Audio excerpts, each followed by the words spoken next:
Good morning, everyone. Welcome to the Ignition News, broadcasting on the Rebel Radio Network, on WARN, the Weirdos American Resistance Network.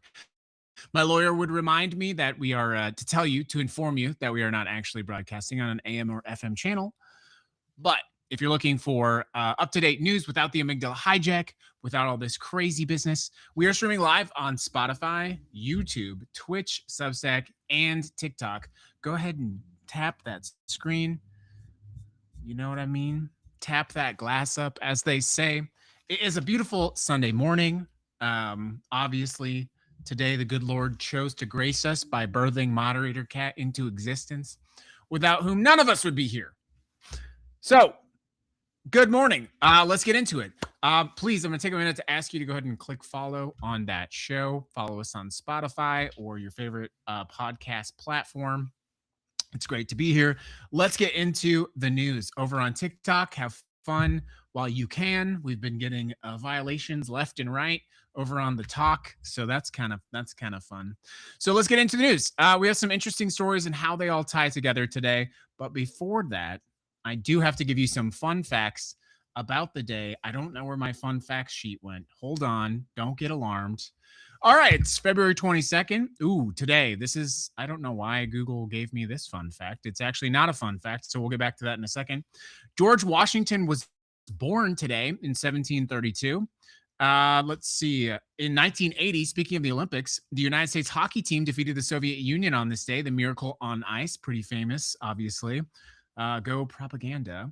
And today, in less optimistic news, today was actually the day that Sophie Scholl and her brother Hans Scholl, the members of the White Rose, were executed for their resistance against the German government. We talk a lot about Sophie, her brother Hans, and the White Rose Society. So I think it's important to remember that as we move into the show. How's everybody doing? How are we doing over on TikTok? How's everybody feeling today? Don't everybody talk at once. Awesome. All right, let's get into the top stories. All right, good morning. Our first story today is actually about DHS and the shutdown. Here's what happened this weekend. We're kind of getting out of it this morning. I do want you to pay close attention to the sequence of events here. So DHS, Department of Homeland Security, has been in a partial shutdown since February 14th. That is because Democrats in Congress have been taking a stand, refusing to give funding and trying to put some guardrails on ICE. We know that that's not necessarily happening, of course. So there is a shutdown because Republicans, I guess, want ICE to be running around terrorizing people as long as they have body cameras and they still continue to wear masks. But of course, the obvious question, why are we getting in a pissing match about funding when ICE already has $75 billion? Obviously, this is a lot of political theater. So ICE continues to roll on. They have that massive pile of cash, but do you know who is not doing well? Is actually the TSA. You got 61,000 TSA agents who are working at the airport right now for free. This is now, I think, the third time since the administration started where TSA agents have been forced to work for free. The Coast Guard's working for free. And then Saturday morning at 6 a.m., Christy Ice Barbie Dog Killer Goat Killer Gnome shut down TSA PreCheck and Global Entry. She said it would be suspended because of the cost of it. So you've got 40 million Americans, by the way, who use a combination of the two, either PreCheck or Global Entry. That's like $75 a year. I don't know. It's about $80 a year. So you go through a background check, you do all this stuff. So in theory, they're shutting down the most secure passengers. Are you fucking kidding me? But here's what happened. Obviously, there was huge backlash from this. So they actually walked this back. So they say PreCheck is going to be operational for now. But Global Entry, as of the time of the recording of this show, I don't know. Someone can check that in the comments. I'm not sure. As of the time of recording this show, Global Entry is still shut down. Now, Christy Ice Barbie Dog Killer Goat Killer Gnome said, quote, it's the Democrats' fault. She said this is the third time that Democrat politicians have shut down the department since this during the 119th Congress. That is literally hostage taking. Ice Barbie, Dog Killer, Goat Killer, Christy Gnome is literally keeping the American people's safety as a hostage, and they're blocking the most secure passengers from flying. That's insane. They're using it as a bargaining chip to inconvenience you, to make you less safe so that they can run around with their DHS ICE agents terrorizing our neighborhoods. On that same subject, I want to talk about ICE, and I actually have a little vignette of a story to share with you today. And it's kind of I don't want to use the term schadenfreude, but it's like, do you pay attention? So this is actually a story about a gentleman named Latif. His actual full name, I'm going to do my best here, Abdelatif Hafroyu. He's 60 years old, 6-year-old man, came to the United States from Morocco 38 years ago. He's lived here obviously longer now than he's lived in Morocco. For 2 decades, this man worked as a concierge in a residential building in Midtown Manhattan. He has no criminal record and he does not have a traffic ticket. His wife's name is Sandra. She's 53 years old. They've been married for 15 years. They got married in Las Vegas. Hey. But the thing is, Sandy voted for the president. She's a triple Trumper 3 times. Last August, Sandy was standing at the airport at Newark watching 3 plainclothes agents and a woman with a badge handcuff her husband, who was wearing t-shirts, shorts, and sandals. And the ICE agent said to Sandy, "You don't want to make a scene here." Then the van drove away with her husband, and she didn't see him for 180 days. More than a decade before they got married, Latif hired an immigration agent named Earl Seth David to help him with this paperwork, and apparently he messed up the paperwork. David, this lawyer, was actually convicted in federal court for running a large-scale immigration fraud scheme, so people like Latif were left holding the bag for his crimes. So that's an American citizen lawyer committing crimes, right? So he was not aware that his paperwork basically got screwed up. He's on a plane, ICE arrests him, and he's detained for 180 days. He talks about the story of being on a charter flight, by the way, where people are getting sick and literally shitting themselves in the plane, and how this plane was just filled with the smell of that. And I had to think, like, that's got to be a moment of self-reckoning. He is home now. He cannot work now. He has to wear an ankle bracelet. And his wife has spent about $50,000 on top of the $15,000 they paid David. So they've literally blown through their entire life savings. Sandy, by the way, drove to Las Vegas to go to a Trump rally. She drove all the way from Newark to Las Vegas to cheer on the president. She says, "Now, you said you were going after the worst of the worst, but instead you ruined our life." That's not some liberal, blue-haired person screaming at a protest. Okay, that's a woman who triple trumped, voted for the president 3 times with her immigrant husband, who blew through their entire life savings. The man has no criminal record. He's not, as the president would say, a bad hombre. He's just caught up in the system that they voted for. So remember that. And there's a lot more people like these 2 out there. There's a lot of people out there in this exact same situation. And we've got to come with a reckoning. And I would like to think that these people don't have to learn this kind of lesson in order to move past this tyranny, this fascism, that they don't have to watch their husband get arrested in an airport, pulled away to sit on a plane where people are shitting themselves because they won't let them use the bathroom. That's the kind of stuff that sticks with you for the rest of your life. You people have got to wake up. I keep seeing all these people in Florida. Cubans for Trump? Are you kidding me? Latinos for Trump? Are you kidding me? What, for machismo?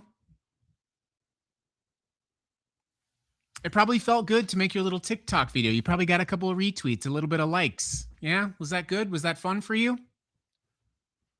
How did your husband feel when he was sitting on that plane that smelled like vomit in a detention facility for 180 days? You people have to wake up. And it's only going to get worse. Let's get on to the 3rd story. Good morning, everyone. Welcome to the Ignition News. It's great to have you. Please do follow us on your favorite podcast platform.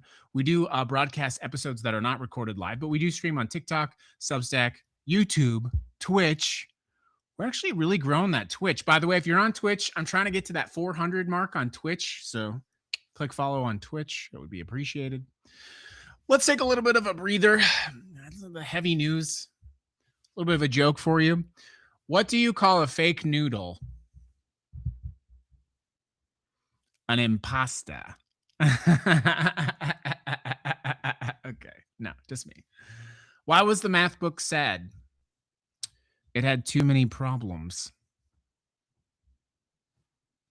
Why did the stadium get hot after the game? All the fans left. Okay. Okay. I'm trying to lighten it up. It can't all be doom and gloom all the time. You got to give me credit, okay?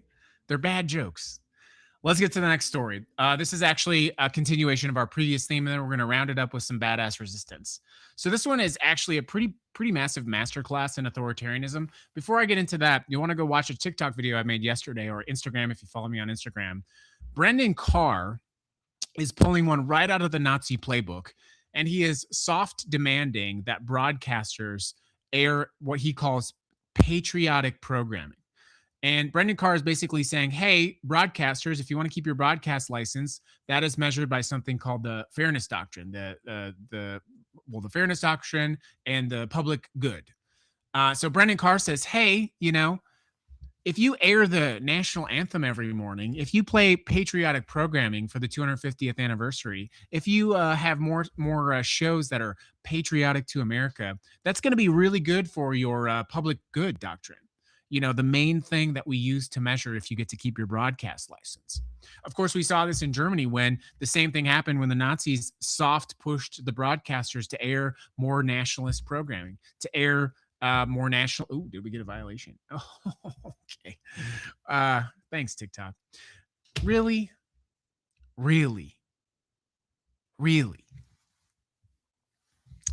My point is that this is exactly how the authoritarians work, right?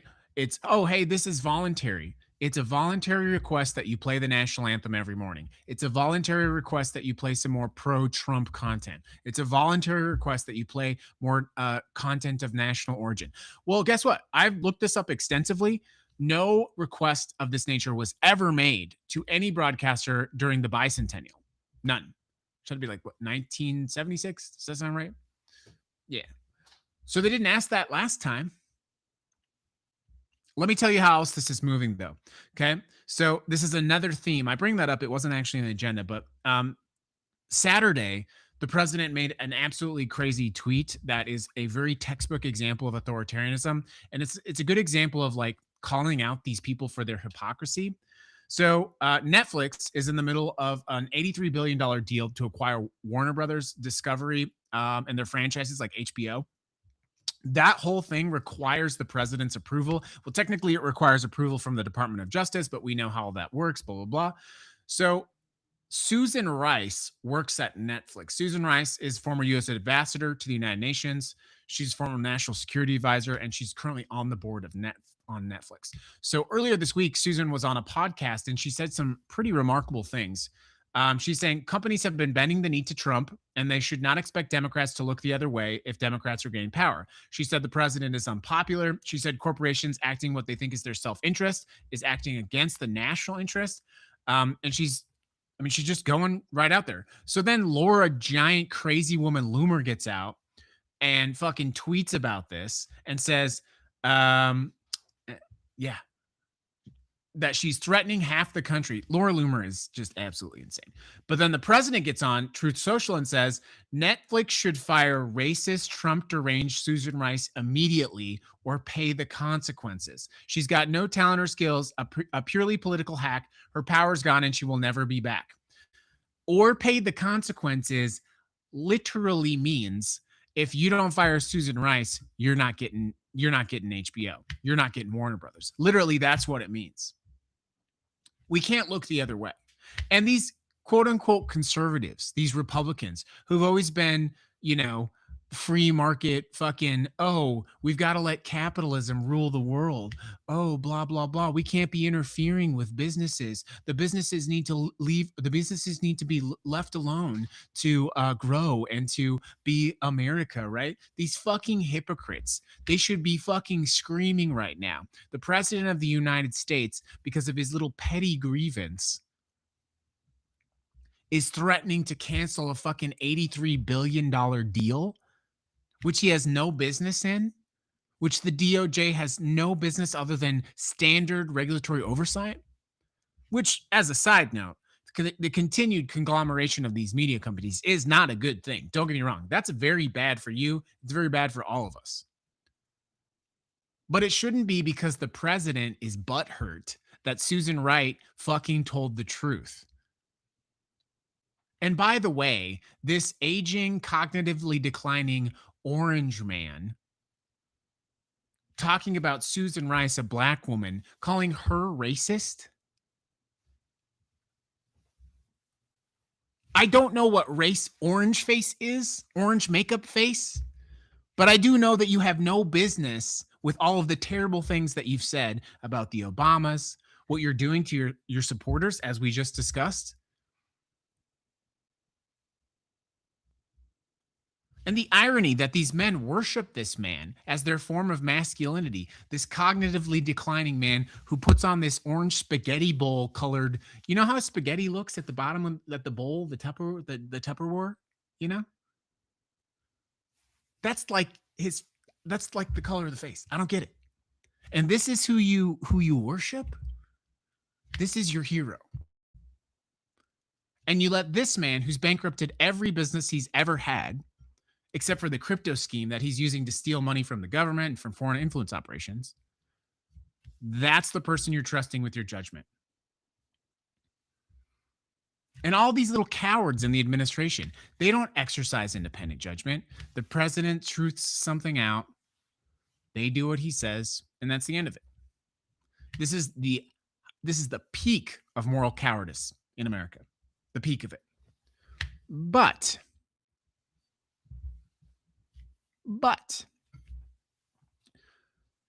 there are bright, glowing signs of resistance. Let me take you to Prince William County, Virginia. 323 students at Woodbridge Senior High School in Prince William County, where nearly half the population, by the way, is Hispanic or Latino, walked out of class on February 13th to protest ICE. They flooded the Old Bridge Road and they marched to a nearby shopping center. They did disrupt traffic, and then the school suspended all 323 of them for 3 days. You know, I just want to point out, if you think that you're punishing kids in high school for protesting by making them not go to school for 3 days, you're just fucking stupid. Thanks for giving them a 3-day vacation, okay? I have a teenager, like, protesting against ICE and then not having to go to school for 3 days. Like, are you stupid? Like, give me a break. So they suspend all these kids for 3 days. Then the following Friday, knowing full well that they would probably be suspended again, students across the entire county walked out. 9 high schools total. A second wave considerably larger than the first. Okay. And this is not just Virginia, by the way. This is happening all over. This is happening in Las Vegas, where we live. It's happening in Maryland, Utah, Oklahoma, where the Republican governor celebrated students being suspended, calling it a lesson in responsibility. To Texas, where Governor Greg Abbott suggested the state might pull funding from any school that allows protests. In Quakertown, Pennsylvania, roughly 35 to 50 high school students walked out peacefully last Friday. Police arrived. Video shows, it's now circulating online, an officer grabbing one of these students and putting a female student in a chokehold. At least 5 or 6 of those students were arrested. A witness said when the police escalated every step of the way, they said, "I'm shaken by it. They were just children." But these kids are showing us courage. One said, "Witnessing evil so close to home made the issue immediate." A student named Juliana, who was asked not to be fully identified, said she protested because she has friends who are immigrants. She got suspended. Her mom, Joanne, a social worker, said she's, quote, "proud as heck of her." Oh, mom, you can say hell. It's okay. You can say fuck. It's totally fine. Fuck yeah. I've spent a lot of time talking on the Rebel Radio and on this show about resistance movements, okay? We talked about the White Rose. We talked about that this morning. The students at the University of Munich who protested the German Nazis by handing out leaflets at extraordinary personal risk. Now, I can't compare the students at Woodbridge to the White Rose, who they were all executed, but I will say this. The willingness of young people to face real consequences, whether that is suspension, arrest, permanent record, that is not apathy. That is a generation showing us the way. The ACLU of Virginia said it as well. Schools can enforce rules against leaving campus. Students knew the rules and chose to break them consciously, but you're seeing a widespread recognition by students and the community that federal law enforcement has really overstepped. Channeling those feelings into peaceful protest is a positive thing. And I think this is the lesson. We have an entire generation of young people who see what is happening. I have a son who is this age. They see what is happening. I've never had this conversation with my son, but this was probably about a month ago. He was talking about, we use this term obviously in America, it's kind of the colloquial, we say illegal immigrants. And he was like, well, why do we call people illegal? Like, no one is illegal. You can't be an illegal person. And that's kind of an older talking point about that term, illegal immigration, by the way. We've had this discussion in depth. And maybe he picked that up from a side conversation I was having, or maybe he learned it himself at school. At his school, which is something like 40% Hispanic and Latino. The point here, our children are more tangibly demonstrating community and organizing and acknowledgement of risk than our elected officials. There is something like a 60-year gap when you look at the average age of those high school protesters to the average age of our members of Congress. Think about that for a second. Let's just say 50 to 60 years. Over the course of those 50 years, those politicians should have seen, should have known, and should have understood the advancements of human rights. They lived through one of the greatest civil rights eras in human history. And now, facing this crisis of democracy, they are completely failing to meet the moment. But time is a circle. Life is a circle. And our children see what is happening. Two things. Number one, your children see what is happening and they see how you are responding. Number two, those same children are going to grow to be adults who have witnessed these atrocities and who will take the learns and the lessons of what they did. And I believe they will help make this place considerably better because of it.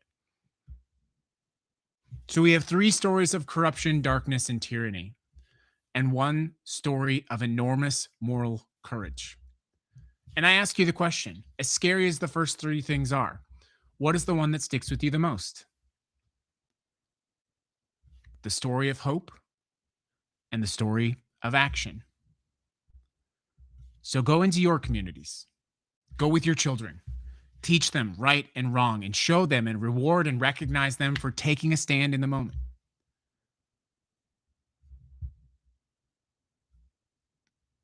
That's the Ignition News, everybody. Today it is February 22nd. It is Moderator Kat's birthday. Send her a message if you don't mind. Embarrass her. I appreciate you.